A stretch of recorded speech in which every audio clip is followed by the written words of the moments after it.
Hello everybody, welcome back to another Game Over Cancer Spring 2024 edition. Welcome back everybody. We've got a full week ahead of fantastic speedruns.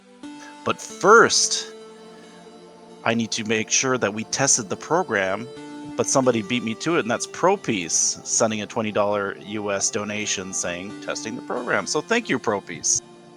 But to kick this off, we've got Tky619, so take it away, Turkey. Okay, well, here we go. Welcome to next season of Game Over Cancer. I am TKY. Today I'm going to be doing Cyber Shadow. This is a very challenging speed run. As long as you don't make a single mistake, it's okay to a degree, but it can go off the rails sometimes. Other times it can go quite smooth. So it's pretty much a throwback to the classic days of old school difficulty. However, it does add a few modern aesthetics and checkpoints and some other elements of that nature. And we'll touch upon them as we go along. So we're going to be doing any percent, pretty much just get from start to finish as best as we can. Time will start the moment I select the file. I'll go countdown from 5, and we'll go from there. So here's cracking. 5, 4, 3, 2, 1, and go.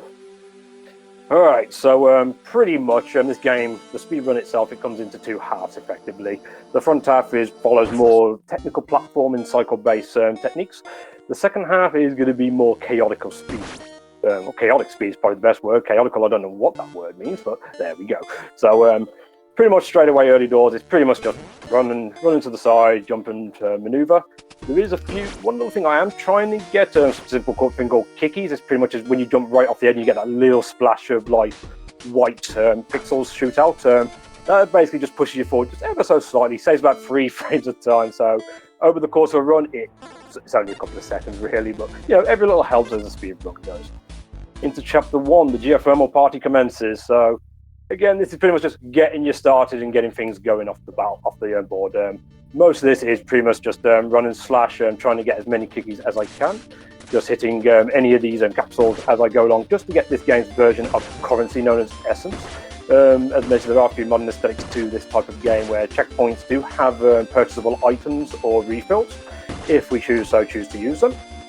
And yeah, pretty much that's just the gist of the early game. We also like to do a little bit of turn and tanking. It also suffers from old school knockback. Luckily, not quite as bad as the old days do. This has been compared to the likes of, or at least from an homage to the likes of Ninja Gaiden, from the old school and in the modern aesthetic, similar aspects like the Messenger, but it is its own thing entirely.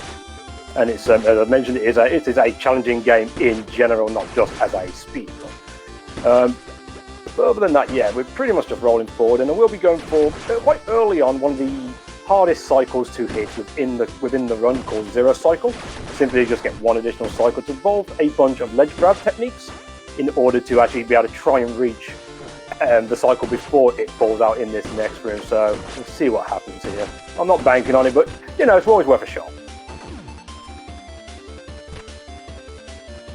A little low on that last jump, so we would have made this cycle if I'd have just about made it. It's a good 4-second time save if we were successful. Unfortunately, it is very tight. You only have a certain amount of frames to actually pull it off. As we enter the first mid-stage boss, this is Smasher. He likes to smash. So just don't get smashed. Because yeah, it turns out if you do let him crush you, that's basically an instant kill. And that doesn't end well for anyone. And yeah, we just have to do the fight. So pretty much straightforward, stay and get close and deal as much damage as humanly possible. Progressing on here, this is the big cycle room. So there's actually 3 different cycles we're aiming to hit. The first one is pretty lenient to a certain degree, as long as I don't have too many mistakes, if I have any at all. Once you miss one cycle, that pretty much just messes up the cycle for the entirety of the room. So realistically, you don't want to lose any cycles if you can help it. So that'll be the first one here. Pretty straightforward, turn and tank. Second one up. A little bit tighter, but not too problematic. The final cycle is a little more risky for the technique or the approach I take, so I'm going to be basically timing myself to turn and tank in time with a bullet. Otherwise, if I miss time, I will end up getting knocked back down. And there we go, nicely. So that's a small little optimization. Watch out for the bird.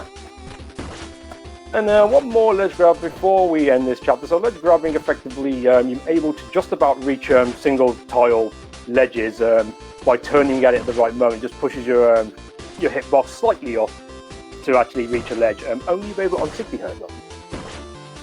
You can actually run this game in either 60 or 144 if you have a PC version and have the right monitor, which changes a few minor things around and about. Ledge grabs is an advantage for 60 Hz runs. So coming to the first boss of Parata. So pretty much this is a case of stay close and be careful.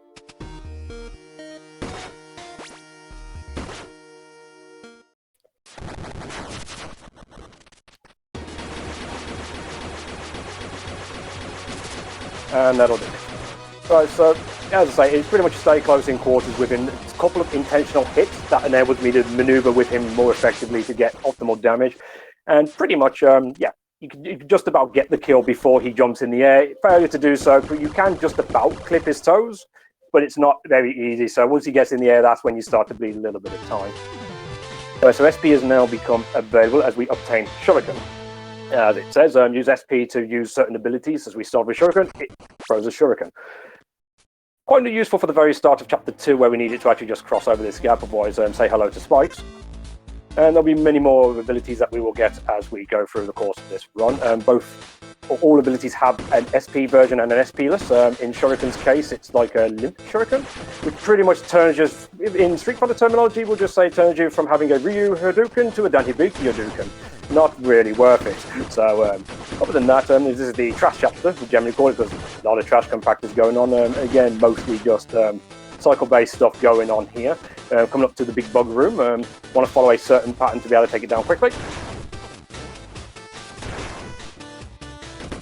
We've got to force it back here, so I can force it to come down and come to me. I'm going to try and get a little cheeky. If I think I can get this, I'm going to go for something that I really shouldn't. And I really shouldn't go for that. That's an early laser cycle. You literally have 1, maybe 2 frames to actually get it. It saves 1 second. Failure to get it saves it, well, costs you about 3 seconds. But, you know, I thought if I felt like I could go for it, well, why not? Let's give it a shot. It's only a minor time loss. Taking a lot of damage on purpose here to get through as we reach Laser Brain. Laser Brain, I'm going to get Blade Extend for. He happens to have a weakness, which Blade Extend allows me to hit his critical spot twice per jump.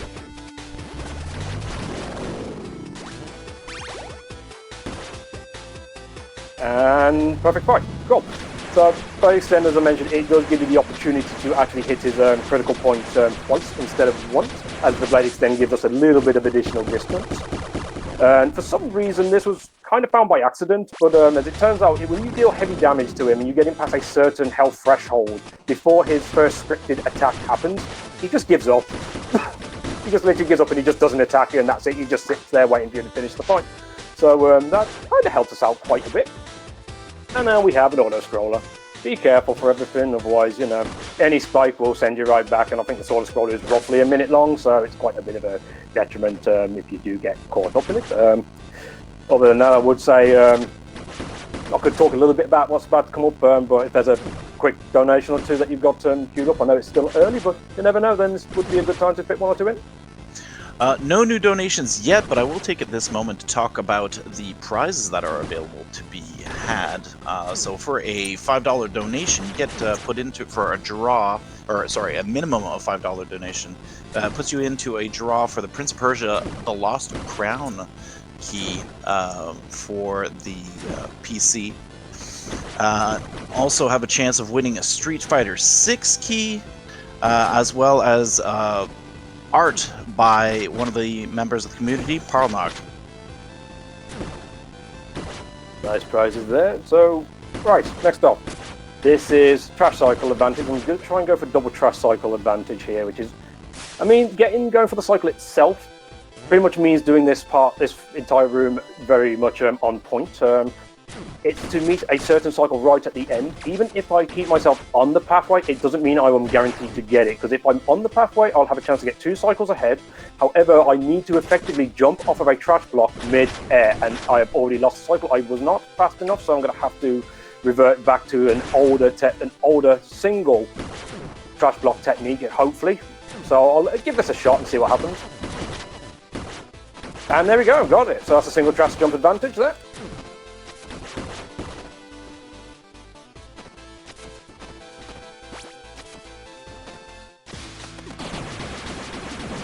So I know I'm going to be a little quiet on bosses to focus a bit. I will explain it in a moment. Alright, down.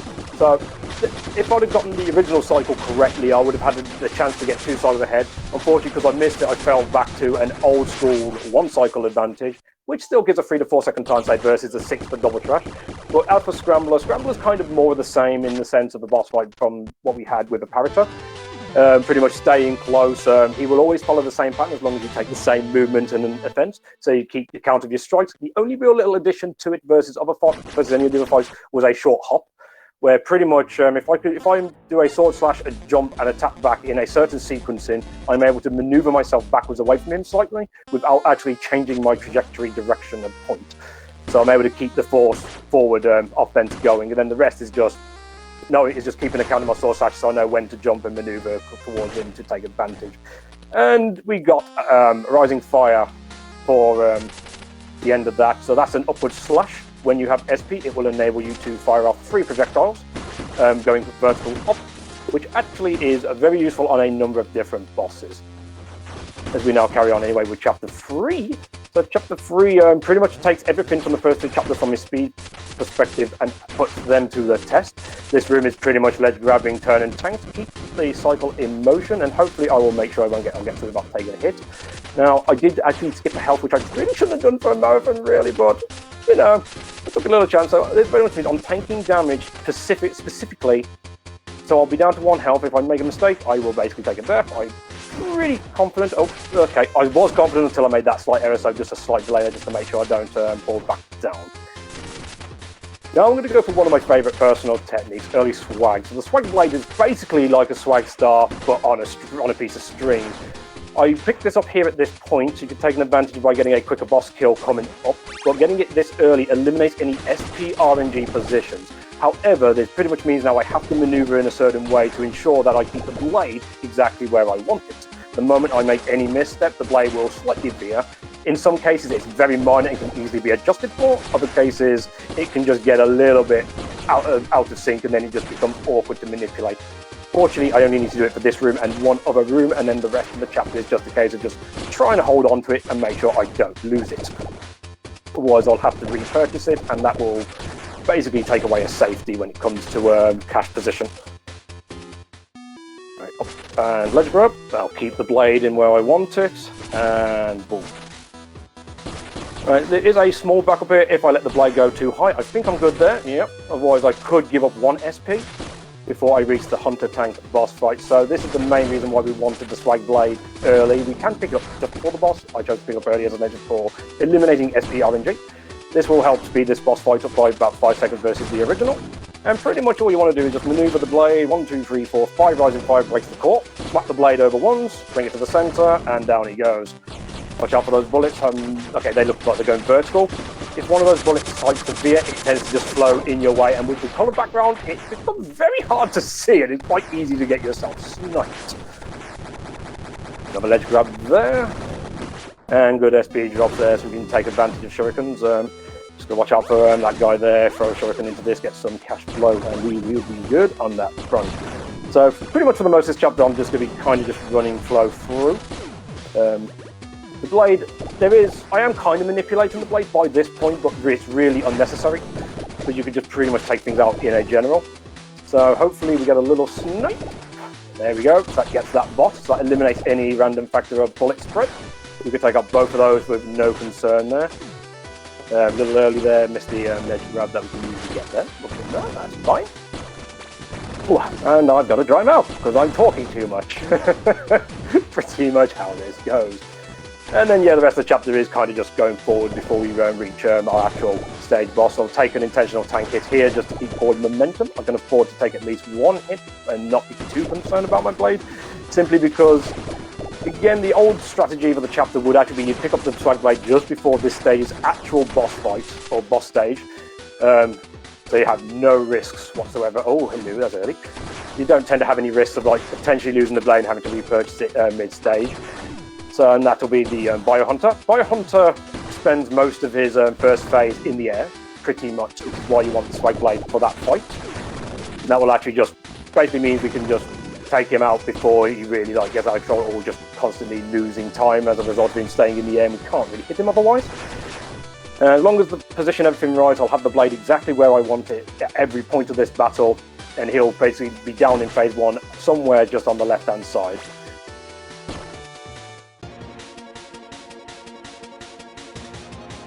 Forward maneuver, 1, 2, 3, 4, blade goes with him, hit him out, blade to the left, blade to the right, that sets me up for phase 2. Now we've done heavy damage during phase 1, that phase 2, he can jump around a bit, but we can just take him out before he has a chance to move anywhere, simply because we've dealt so much damage to him, it just goes down.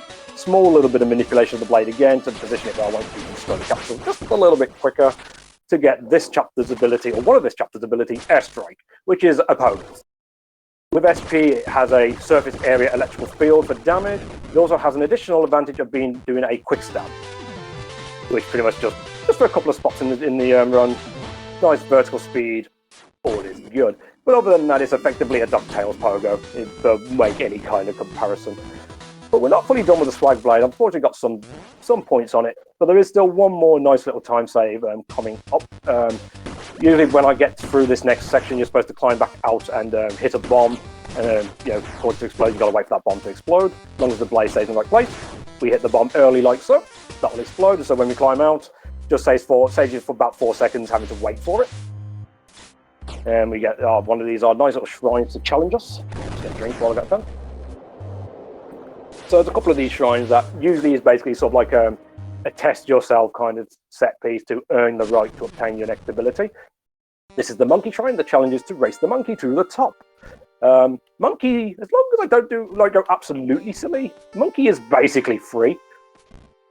Because we could take advantage of Pogo using the candlesticks to basically just cut out the majority of this section. Oh, hello. That's a case of turning too soon. But even then, one minor mistake, and the monkey's absolutely nowhere near us, but he magically walks up to the top just because he's a cheater.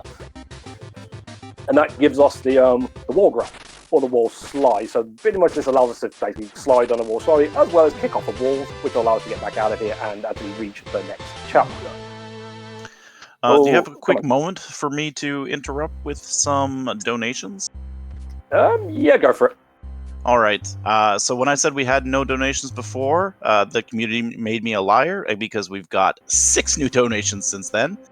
We've got my pronunciation, Monivida, saying having donated $25, saying having lost both my parents to cancer, I'm deeply grateful for my best bird friend doing his part in this marathon. Go Turkey, go! I'd like my donation to go to the Shantae and the Pirate's Curse upgrade. We've got Mappy Man with $5 donation saying day 1 game over cancer. We've got Eric's33 with a $50 donation saying happy to donate to a good cause during my favorite speedrun. Good luck to everyone at the Game Over Cancer this week. Money towards Shantae as well. We've got the Cyber Shadow community donated $100, saying this donation comes from the Cyber Shadow community. Turkey, you've got this. We're all here with you, watching from the ethos. The Cyber Shadow community joins you all in this fight against cancer. Nice, let's do it. And the last 2, Carter Freak with $50, saying here's to another year of awesome speed runs, raising money for a great cause. And Reflex with a $5 donation saying good luck to all runners and have fun, guys. Great event. Well, thank you, everyone. Well, that's one way to start. I like it. Let's keep it going. Alright, so we've entered chapter 4, we're doing a few things here. Once again, I'm taking some intentional damage to be able to progress this thing forward as we enter a cyber dive section. You're supposed to basically hit a bunch of switches to then hit the main core to open the door you need. This is one of the only ones where you just hit the first switch and you get out. As we try for something known as a nutter cycle, which is why I've left myself at least a little bit of health. Alright, there's the turn in tanks. That gives me the opportunity to go for the nutter, which basically means reaching all of these platforms before they completely go out of sync. Missing that turn and tank basically means you have to wait and lose 4 seconds. So, kind of got to at least show that. So, it's one of those cycles that used to be considered very much a big, giant risk, hence the name given to it, the Nutter Cycle, which I believe was by a runner by the name of Carlberry. So, and yeah, not many people use it, including myself, a long time ago. So, shows how much time has changed with this run. Other than that, Chapter 4 kind of is the start of it, you test your metal, where pretty much at this point on, enemies will start to deal more damage, so everything pretty much hits you for 2 points of health rather than 1. And there are a few other random elements, minor at least, but there are a few little random elements as we go for the scary cycle here. So scary cycle is going to look scary, it's not as bad as it looks, but if I do misstep, I will hit spikes and I will die. And I came very close actually there to hitting them. Oh, okay. Oh, okay, actually I'm almost dead, so I'm going to just watch myself a moment just until I get this next health, which is just here. Okay. Whoopsie, that was a little closer than I would have liked. Okay, good. Survive. That's the key of speedrunning Cyber Shadow in all fairness. It's not about how fast you can go, it's whether or not you can just survive it. Make it to the end. So I say, these little like octopus enemies things, there's a bit of few of them, it's just how they maneuver can be slightly different from run to run. Hence why mentioning there is like some random elements that are a part of this chapter. Fortunately, compared to like other games that actually have RNG involved, it's nothing like that. This run is primarily an execution-based run. So fortunately, it's not going to truly affect us. Okay, so some sequencing went slightly off kilter. And I am almost dead again, and I've got no checkpoint coming up, so now I'm very much up creek. I can... Oh, fat finger. Just do that. Nice and easy, nice and casual now. We want to live. We want to live. Alright, my apologies there. Kind of let myself go off the rails with Chapter 4. Chapter 4 is always an interesting chapter to try and get through because it can go wrong very fast. I mean, granted, the whole game can go wrong very fast if it wants to, but fortunately, no death as we now get the gun. This gun is going to help us do damage to the most random fight in the run. Again, not really that much of a random, but there's a couple of factors that go into it. This is Mecha Dragon. If things go well, I should be able to take him down in about 2 rounds.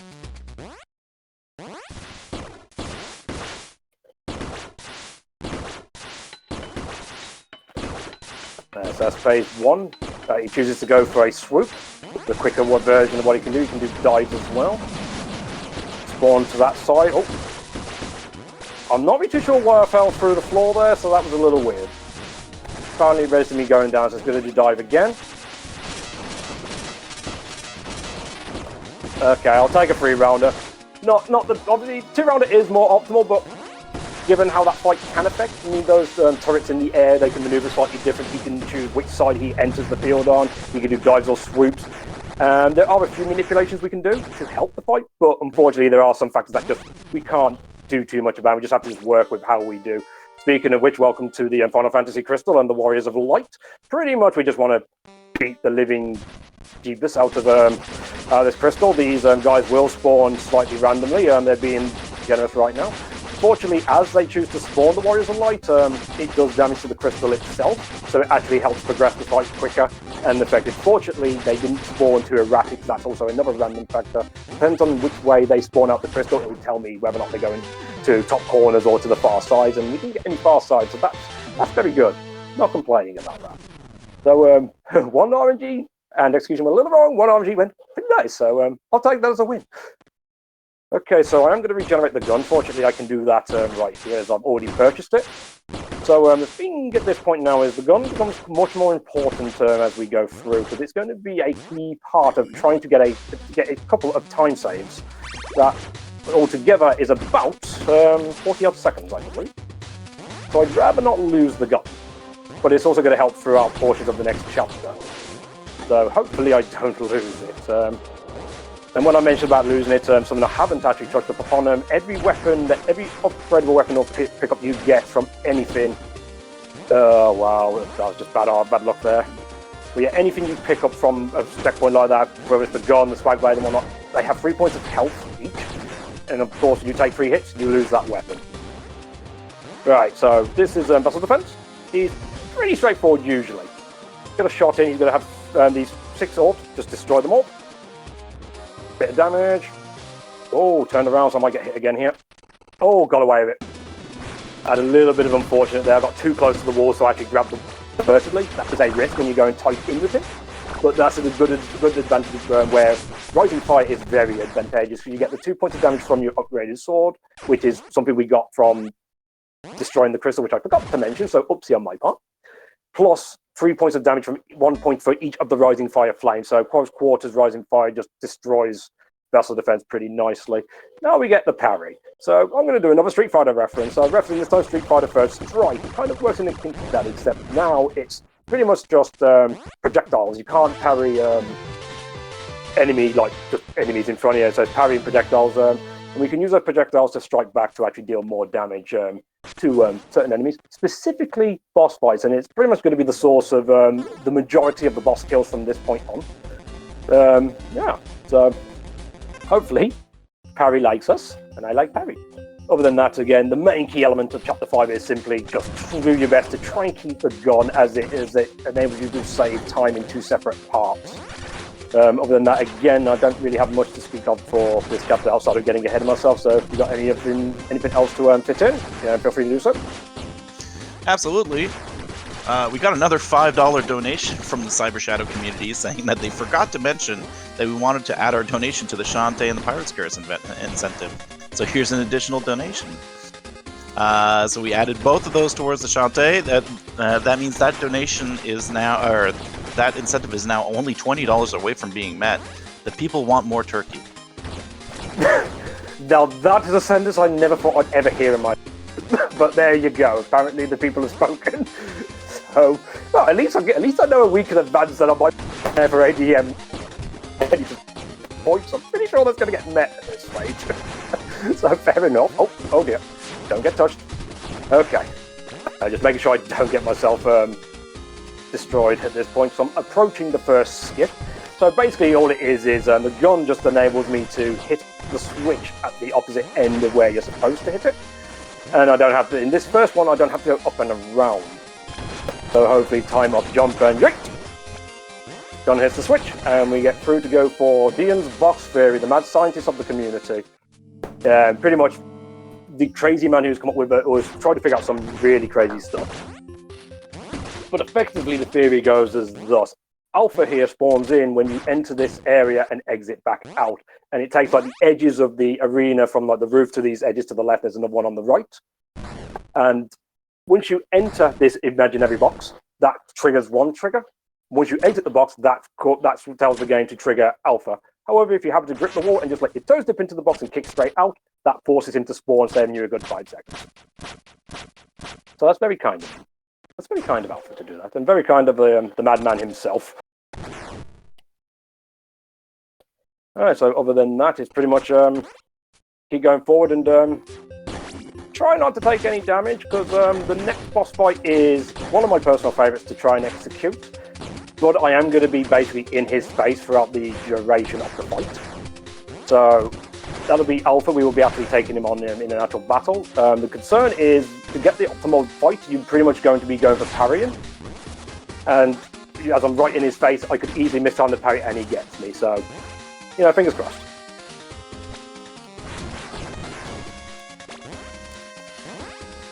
Got ya! Okay, that's one of my favourite fights to get. So again, you're staying in close quarters, getting that parry, heavy damage. The gun also is doing additional damage. One slight advantage, at least when it comes to learning that fight, is it doesn't matter whether you have the gun or not in terms of actual technique of the fight. The timing and the visuals and everything are the same no matter what. So that definitely helps. So 2 points on the gun, that gives me a good advantage at least, because now I can afford to take at least one hit, as I do need to get the gun past the second fight of the chapter, or the actual fight of the front. Yeah, words are hard. The second fight of this chapter, which is Alpha version 2. He pretty much just becomes a bit of a mass on the wall. And it's mostly just, I'm going to go for some parries again, just because it gets an extra 1 point of damage versus just standard sword slashing. Once I get the first 3 sets in, I'm going to delay slightly to let him open his eye, otherwise it will force his eye closed for the entirety of the phase.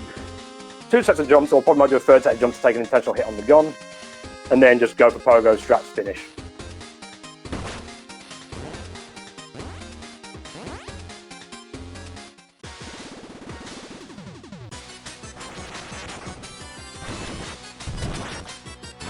Okay, I got a little scared there because one of those guys got under me, and that normally never happens.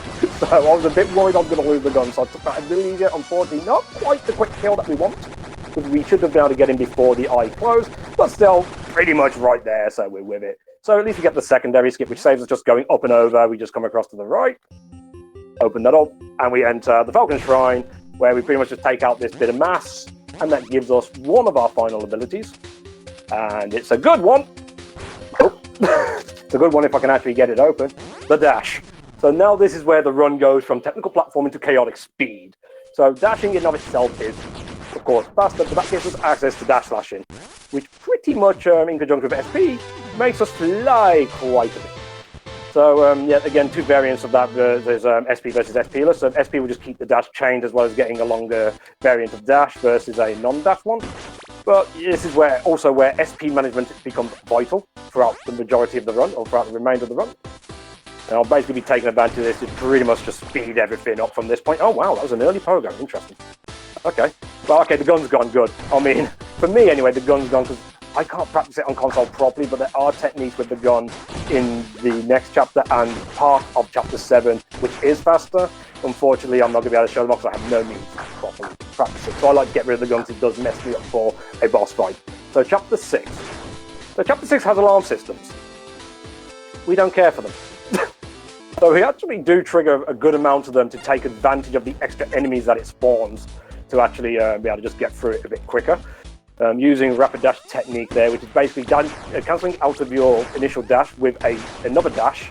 Oh wow, my SP short. Okay, so this is going to alter the cycle slightly. I'm probably going to be, I'll just delay here. Just to keep safe. So I don't want to trigger it there. I want to trigger it here because that will force the Son of Doom to be in a much more favourable position. So yeah, watch out for the old Son of Doom. We don't want to get caught by that too often because that can hurt. Yeah, rapid dashing is basically using a dash right after, a regular dash after a slash dash to be able to cancel out of it. It enables us to do stuff like that, where we can actually just, basically just continually dash in one chain much quicker than we would if we just kept hitting the slash button. And pretty much you can just mash your dash and your slash together to pretty much achieve these results. Manipulate everything there in the right place. So another example of rapid dashing here. And we go into the next boss, Tunnel Cleaner. So the Tunnel Cleaner fight is another favourite. I'm going to go for the quick kill, should be done in 2 rounds. I'll try and explain it afterwards. I will just say, to go for this, I've got to take a little bit of a risk, and I might fall on the tracks.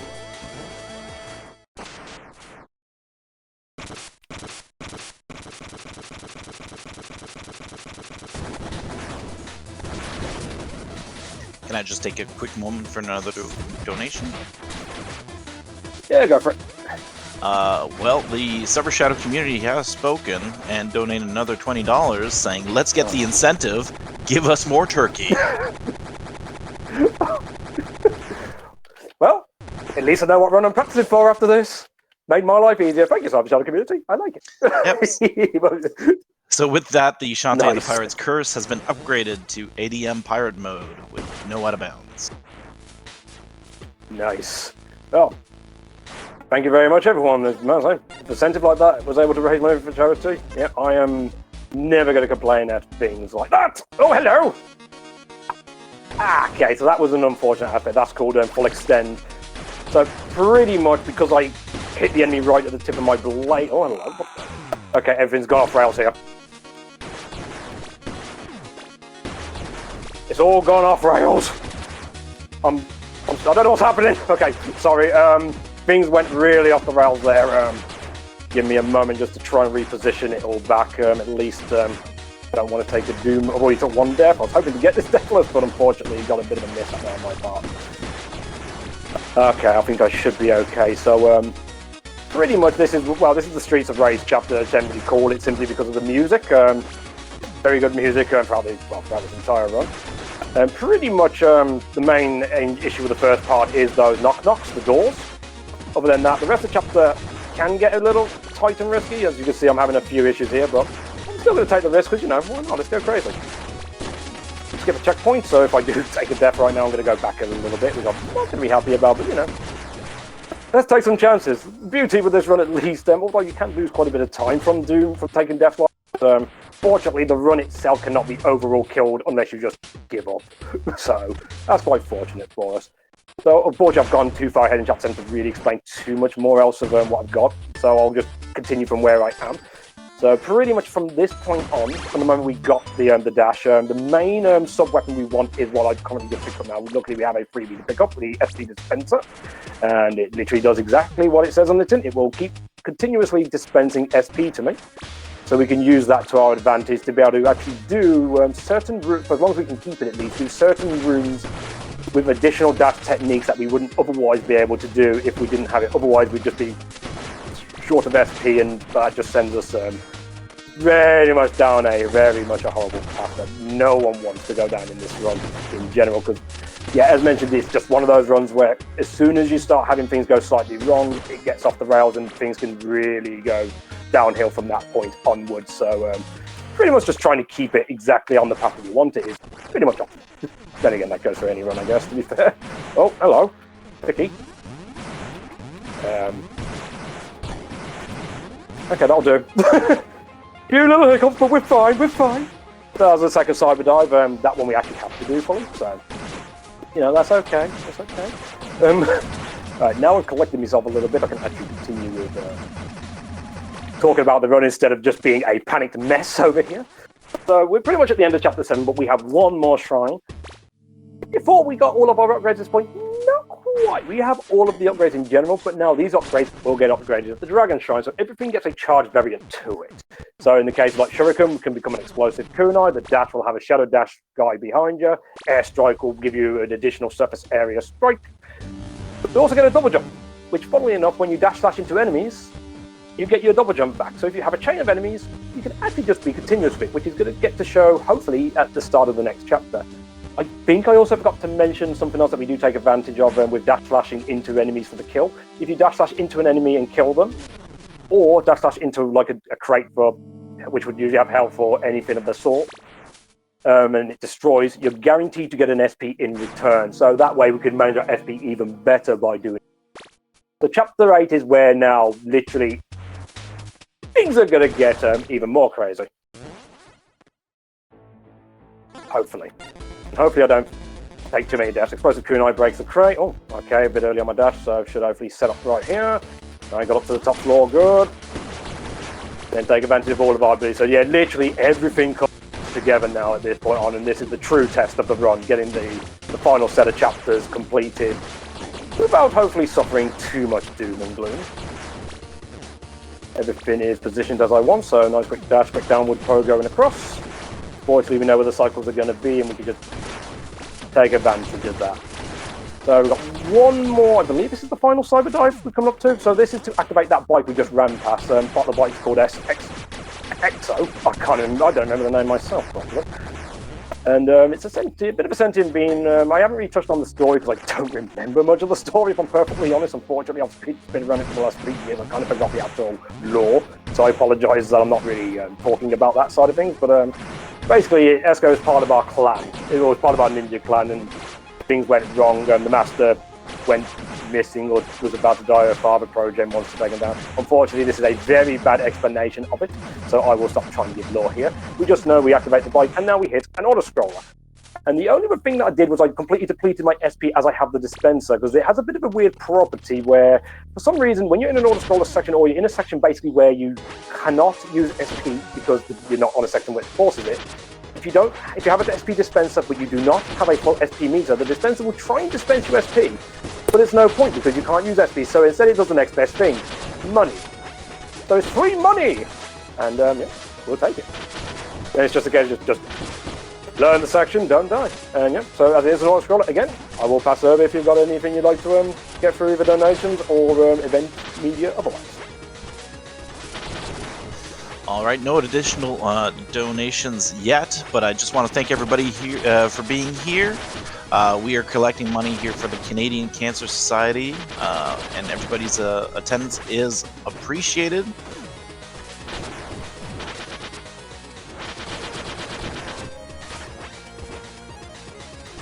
Right. Okay, so I may as well get myself slightly ahead. I mean, what's coming up next is something that I usually mess up quite a lot. It's a small little moving section, but it has one of the few glitches of this actual run. Yeah, believe it or not, this is not just a random no out of bounds or glitchless run. This is just how the run is in general. It's quite well made, that Not many glitches that we found that actually have an advantage to the run itself. But we do have a few that do save some smaller time saves. So if the setup is right, I'll try and go for it, where basically any destructible door, if you're able to get an enemy to overlap just over the other side of it, you can use your dash slash to basically go for the kill on the enemy. The game will actively register you going for that hitbox, hit that hitbox, cut through, and it will allow you to just basically bypass the door without actually destroying it. But I'm notoriously bad with this particular skip, so I'll give it one. If I think I can get it, I'll give it one shot. Otherwise, I'll just destroy the door, pretty much. So I'm just trying to get the right level. That should hopefully manipulate the green box behind me. There we go, nice. So let's get the door safe, destroying it. Put more dash for speed, get our dispenser back down. So now Exo is a mech. So now we have a mech shooter. Now for something completely different. But once again, the dispenser is not required in a general sense, so we just literally need just use it to get more money. Technically, from an optimal perspective, free money or getting additional cash in this vein is not actually required, but considering how this run can go, effectively it's just it just gives you more options. So pretty much from this point on in the run, should I lose the dispenser or get short on SP or short on health in any type of variant that I feel like I need to take a backup, I get much more options open to me. Now this comes chapter 8's boss, or at least mid-stage boss, and there isn't actually a main boss. This is just the battleship. So pretty much just get in close and just shoot.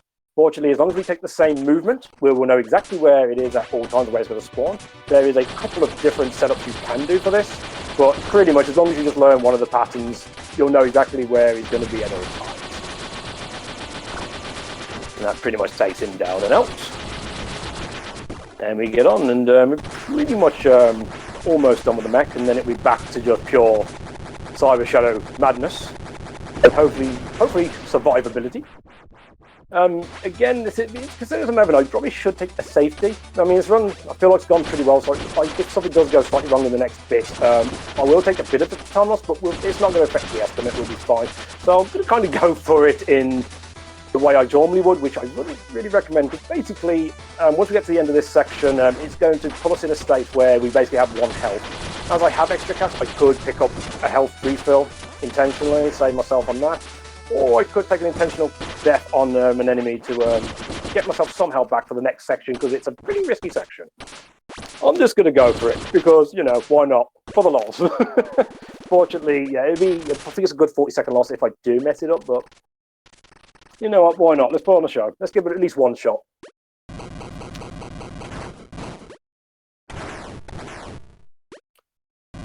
And it's mainly down to, because I go for one of the fastest approaches in one of the laterals, which also means I'm going to trigger an alarm system, and one misstep of my movement basically alters the saw blade's manipulation, and that's what could put me in a very bad spot.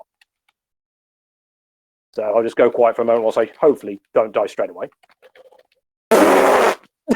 Of course I did! Alright, never mind. Unfortunately, that's a thing that can happen when you try and rapid dash through that section, but let's go again.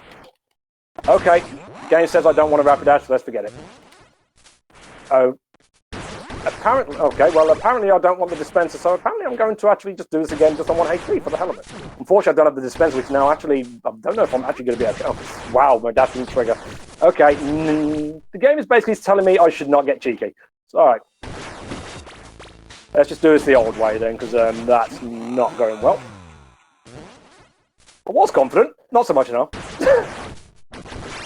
Right, now I'm much more in a safer position, but I'm still going to go for the risky strat in general, but now I can at least take a hit if things go wrong, just because I'm used to the cycle motion of it. So I'm going to trigger the alarm here, and hopefully I don't miss it. And I already had a problem there, but hopefully it shouldn't be a big problem. Okay, good.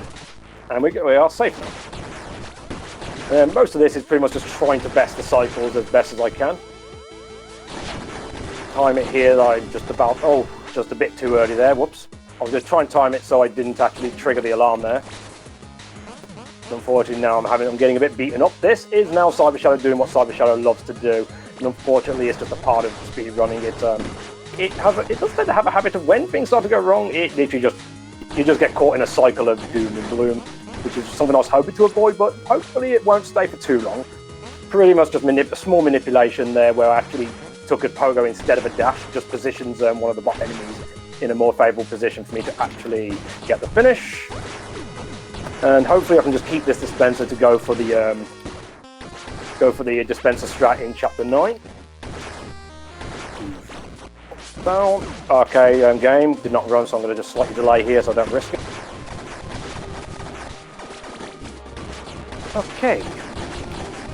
Use explosive shuriken, that actually breaks that off. You're supposed to hit the orange emerald. An explosive shuriken just destroys it straight away. Use the enemies in favour. And for some reason my dash did not trigger, so no dispenser strategies for chapter 9. That's a shame. So what would have happened if I did? I'd have taken a lot more dashes early on in chapter 9. And that's where the bulk of the major time save of chapter 9 is in the very first room. There is some other time saves as you go through it, but the big one is the front one, about 6 seconds, give or take. Unfortunately, as I don't have it, I can't afford to expend my SP too dramatically at the start, so I'm going to have to take it a little bit easier just to make sure I get through. Once I get past the first room, I can hopefully start to up the pace. But other than that, this is a very short chapter until we reach the auto-scroller. So unfortunately, again, I unfortunately don't have too much more to add. Other than we are going to see part of a boss that we've already fought before. Oh, wow. Where's my SP? Come here. Okay. We have to do this a little different way. Oh, wow. Okay, so I'm really getting awkward. So this is a part 3. Fortunately, not as threatening. And there's a charge parry. So that actually has a homing property. Charge parry instead of a standard parry. Under most circumstances, it's actually more damaging to go for a standard parry than a charge, but in a couple of instances, it is actually slightly beneficial to do a charge parry for certain bits and pieces. There. No, that's what that noise was. I don't even know myself anymore. I'm literally got in my mind, survive, survive, survive. So I will try and go for one glitch here. For a small time save, it's a boat, just gets the animation of the first part of the boat. Nope, never mind, I hit the water too quick. So what would happen is I would just basically skip destroying that and we would skip the boat moving up as the stream was shimmying and it just had a couple of seconds for that. But now we have an auto-scroller. This is where the biggest difference between a 60 hertz or 60 frame and a 124 frame run would be. As I've mentioned, there are some sort of differences. I'll list a couple of them off, like you get slightly faster sword slashes in 144, slightly lower jump, so you can't get stuff like that grabbed in a number of spots. But also, it eliminates an RNG element here, and I don't know exactly what goes on. I don't know how to explain from a technical standpoint, but there's something with the loading of the coding where these guys at the top here that are spawning, at a certain point of this section, there's a possibility that one of them will just not load up properly. If that happens, it basically has to play some form of catch-up, I think, and I have to stay on this boat for an additional 10 seconds waiting. And typical, it didn't spawn. It would have been right there, we just another one shootout, so this is what we effectively dub slow boat, which basically means once I'm done with the boat section, I'm going to literally have to sit here for another 10 seconds. So unfortunately, I can't do anything about that. That's literally the game's decision. So we will roll with it. I will briefly talk a little bit on Chapter 10, because I'm probably going to focus a little bit when I get in there.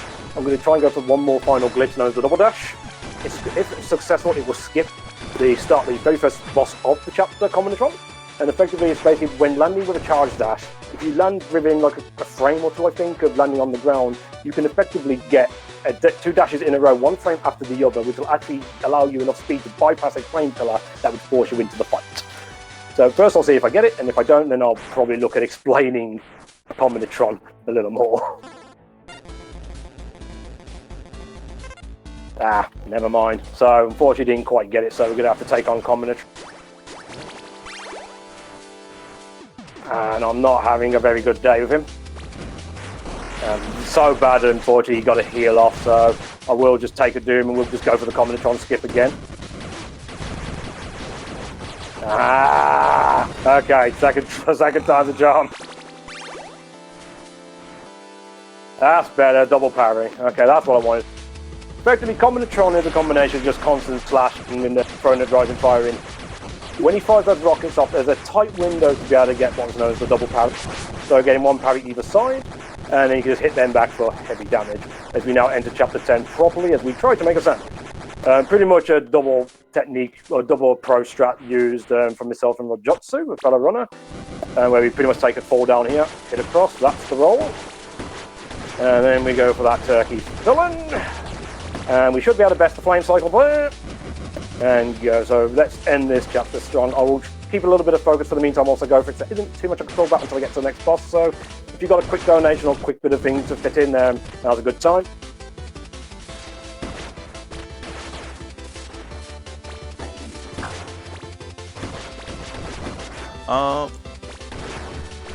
Yeah, sorry. No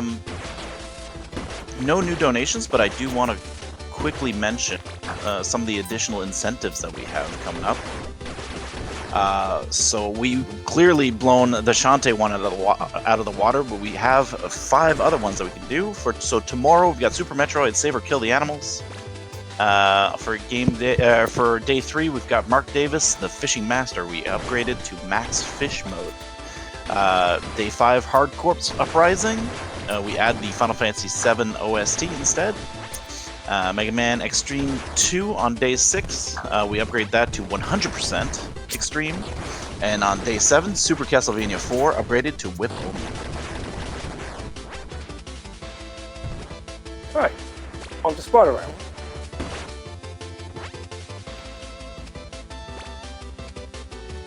Gotcha. So that's the quick kill for Spyro. So the 2 main key thing is getting high damage in early, which forces his eye to stay open, otherwise you lose the eye position.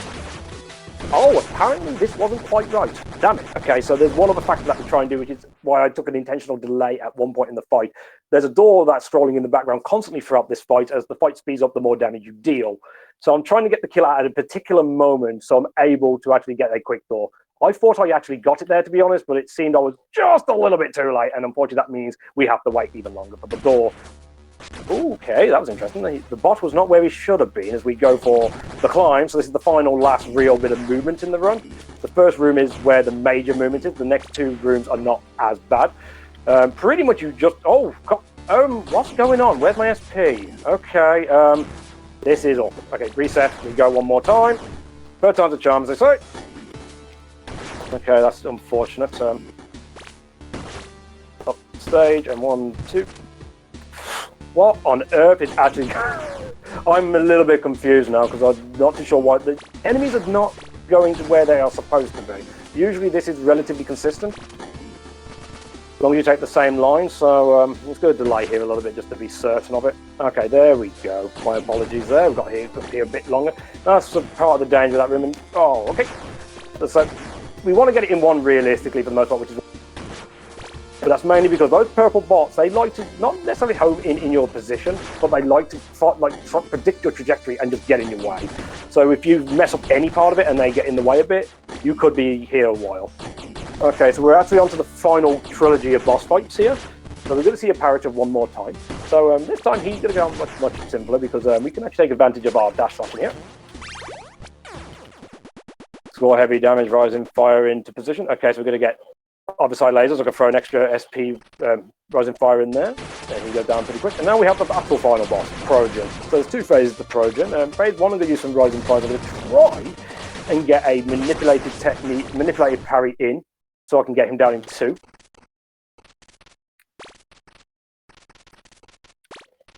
Okay, that didn't quite work out. I'll just do that instead. We'll go with the back, which is using the flame pillar here. Store damage.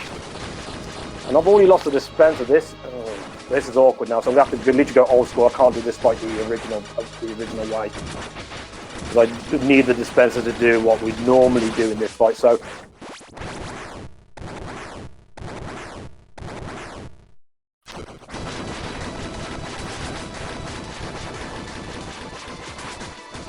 okay, so I'm going to have to try and remember how this actually works. So normally I'd actually take advantage of the airstrike here, the charged airstrike. Instead, all I can do now is pretty much just time it right with his position here. Activate the red orb. This will give me a projectile to fire up at him quickly. One more. Ah, that was so bad. So unfortunately, the idea there would have been if I had the dispenser, I could have I would have manipulated the spawns in a certain way. Destroy the bottom orb to release the blue shield, which will give me a defensive property zone when the flames start to arise. I'll use some dash slashing to force him into his second phase quickly. Then I'll use a charged airstrike, as it would actually increase your surface area. and would enable you to actually hit him from underneath without having any of the intended mechanics of the fight. Unfortunately, things just went awry. This is Cyber Shadow. Started off strong and then just dropped a little bit. My apologies in that sense. But other than that, effectively the run is done. We are just finishing it off now. We have just got to release the Master from her capsule.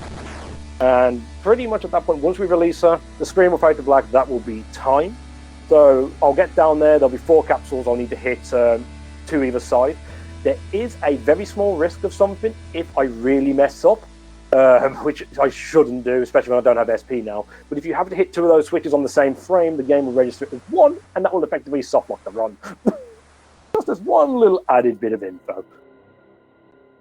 So just do a pogo to break out of this quicker. I would usually do a pogo, but I don't have the SP to do it. So we are just 1, 2, 3 switches. Now we have the 4 to actually release. There will be 1 more switch after this I need to hit to actually open it. Then the screen will fade to black, and that will be time. So we'll call it as best as I can. And time.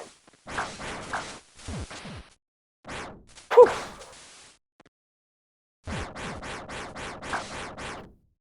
That is pretty much Cyber Shadow, and to be fair, that's kind of a good epitome of what can really happen in this run. When things go wrong, it can just go really wrong. Sometimes it just goes all right. Sometimes it gets even worse. It just is what it is, but hopefully it's not a bad time. But other than that, that's pretty much Cyber Shadow. We'll get a death count quickly, just because why not? Only 4, okay. I thought I had a few more than deaths. So, from a death count perspective, not bad. And with that, I think I will just say, just shout out to the Cyber Shadow community as a whole. They obviously came all out to force me to do a longer category. I'm on Sunday. Thanks for that, by the way. Donations are always appreciated for everyone who has donated. So, best of you. I will be back on the Sunday with a fellow veteran of the game, of Pirate's Curse. So, finally get to race him on a stage, which would be very nice. And other than that, yeah, so enjoy the rest of your day. Thank you all, and I'll see you later in the week. Other than that, I will pass it back over to you, and we'll close this out. Perfect. Thank you. And speaking of that veteran, we actually got a $50 donation from Nori saying, "Great run, Turkey. You did great, and you are great. Guess I'll be seeing you in an ADM knockdown dragout." I'll be waiting. All right, well, thanks, everybody. We're going to take a quick break to switch over. We're going to be right back with Brooke doing Portrait of Ruin, a Richter run.